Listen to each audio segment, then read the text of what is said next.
Gang, what's up? Aaron right here, Canadian Looney. So CBC always massages the back of these liberals all the time. We're losing the trade war. It's pretty much over. But here they go, selling some propaganda, some story, some narrative that we're doing okay, that we have more cards in the deck to play. Game's up maybe. Anyhow, let's take a peek. This is Dominic LeBlanc. It's happy hour somewheres. Let's take a peek. These guys are bums. Hey, that's something everyone can enjoy.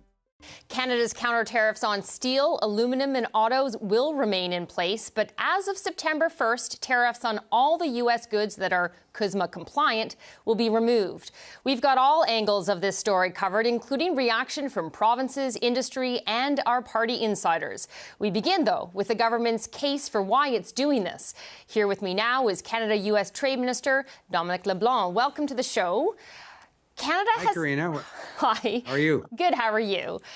I'm well, thank you. Canada has essentially taken a key component that it saw originally as leverage against the U.S. today, taking it off the table. So what cards does Canada have left in these negotiations? Canada has a lot of cards, Karina, to use your analogy, in our conversations with the Americans. We're their most important customer in critical industries. We have opportunities where we can invest in projects as Canadians and Americans that will be critical to economic growth in both countries. So we have a lot of resources and a lot of trading opportunities that the Americans are very interested in. As you said in your opening, these counter tariffs were put in February. The Americans subsequently exempted CUSMA-compliant goods. It wasn't on the very first day they announced their tariffs.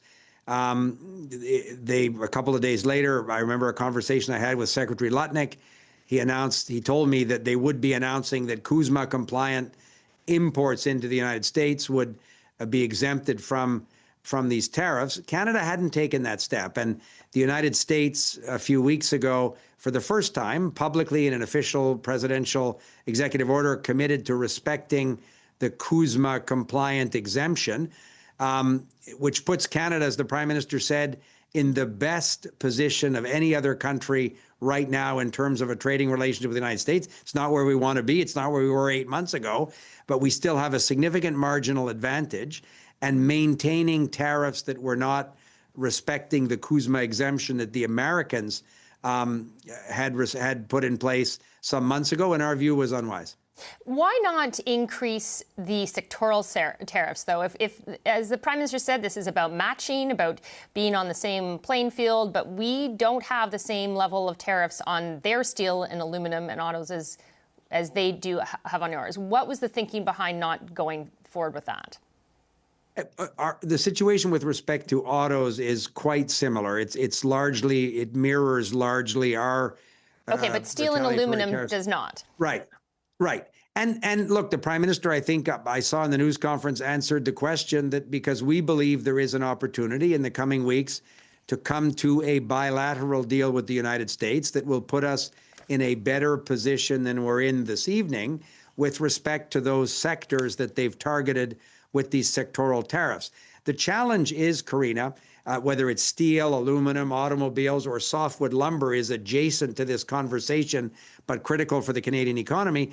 These are areas where we're the most integrated of any other country with the United States in the supply chains. And they have, in the trading agreements they've reached with other countries, not provided relief on these sectoral tariffs. So it is a significant challenge for us. But while the Prime Minister, following his conversation with the President and my conversations with Secretary LeBlanc, while there is an opportunity, in our view, to work towards a bilateral agreement, we're going to continue to pursue that. And if we get to a different conclusion, the Prime Minister will make the decisions that would be appropriate then. Now, obviously, critics, even people who are not always critics of the Liberal governments. So, you know, whether we're talking about Unifor's Lenape or others seeing this more as appeasement, elbows down, that this is just giving in. What do you say to those critics who also say that every time we appease Donald Trump and the U.S. administration, as we did with the DST, the digital services tax, that we're just showing that we're willing to go more and more? And especially, how do you know, if someone's insatiable in terms of what the appeasements they're looking for, when do you draw the line? Well, that these are always the judgment calls, Karina, that the government and obviously in this case the Prime Minister make. But it's not sort of, you have to be careful not to take one slice of time and come to a very rigid conclusion. We are in the best position of any country right now in terms of the overall tariff rate applied to our exports to the United States. The American government committed to that in an executive order. Very, very important to the economic security of our country that CUSMA be respected. The Americans will trigger in the coming weeks, we believe, their domestic process around consultation to get ready for the CUSMA review, which will start in 2026, built into the agreement. We're doing the same thing. And we think it's responsible to get to that conversation around a review of CUSMA, something that I'm in Mexico City next week talking to the Secretary of the Economy, Secretary Ebrard, precisely around how we can work together in the CUSMA review process. So we have to get to that conversation in the most coherent posture possible. And the Prime Minister's decision today very much lines up in that way. Is today's move really more about CUSMA than working towards a bilateral agreement in the interim? I mean, how much in jeopardy is the government worried CUSMA is in? But they can both be true at the same time, Karina. Our hope is that we can come to a bilateral arrangement which takes some pressure off the sectoral tariffs, but recognizing that, as I said a second ago, other countries in their trading agreements with the U.S. haven't been successful in the sectoral tariffs. We think that because of the integration, because of their dependency on things like aluminum, because of the integration of the supply chains in automobiles, like we talk to these business leaders and these workers' representatives, the union leaders as well, we are in a different case with respect to other countries in this area. Let's see if we're able to get a bilateral arrangement. But this, so if we are, great. If it's in the interest of the Canadian economy, the Prime Minister will make that decision. If it's not the right deal for Canada, he won't. But along the road, we're also preparing at the same time and in consequence thereof for the CUSMA review conversation. We're going to be consulting Canadian industry. I was on a call with a number of leaders in the steel, aluminum, and automobile sector with Ambassador Hillman today.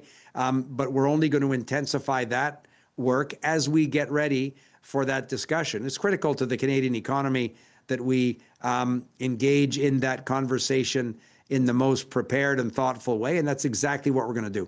Now, I know I only have you for 30 seconds more because I know you have other commitments. So I will ask this question really quickly. So do you. You got other people on your show too, Karina. First guest is always a priority. Did the Prime Minister give Canadians a false sense of expectations during the election? Has this turned out to be a lot harder than anyone expected? I don't think so. The Prime Minister was elected on a mandate to navigate the country's economy through the turbulence that President Trump has imposed on the global trading system. The decisions that the president took in March and in February are different than the ones he took in July in terms of other trading agreements he signed. So the American government has evolved their posture particularly on sectoral tariffs, and has made very little exception, has in fact made no exception for any of their trading partners around the world. So that wasn't the picture that they were presenting to the world in February or March. The situation evolves. The great thing for us is Prime Minister Carney remains unequivocally the best leader with the most experience and the most insight in how Canada can both grow our own economy by building big projects again. That was the other part of our election campaign, but navigating through this turbulence with the Americans in a way that protects Canadian workers and Canadian industry. I'm enormously confident as we look out over the next few weeks and few months in the CUSMA review, and grateful that Mr. Carney has his hand on the tiller. Well, we'll have to leave it there. Thank you very much, Canada-U.S. Trade Minister Dominic LeBlanc. As a European, I am a European. European, actually. Oh, you are? Yeah, Irish citizen. Yeah, so there you welcome. go. Welcome. Speaking as a European. WTF. Here, here. How many kids did you molest with Jeffrey Epstein? More than just elbows. And as the most European of the non-European countries, being aware of what potential conflicts of interest you sought what to possible avoid. conflict would you have, Stephanie? Stephanie, I'm complying with the rules. I'm complying with the rules in advance. Come on, Fiona. These are Muslim values. These are Canadian values. Hi, everyone. Congratulations, you're spending more money on taxes than on food, clothing, and shelter combined. Hey, that's something everyone can enjoy. All right, gang, thank you all very much for watching. Aaron, Canadian Looney, like, share, subscribe. Smash that subscribe. We're trying to grow this thing. Canadian Federal Politics. Get yours right here. Thanks for watching. We'll catch you in the next video.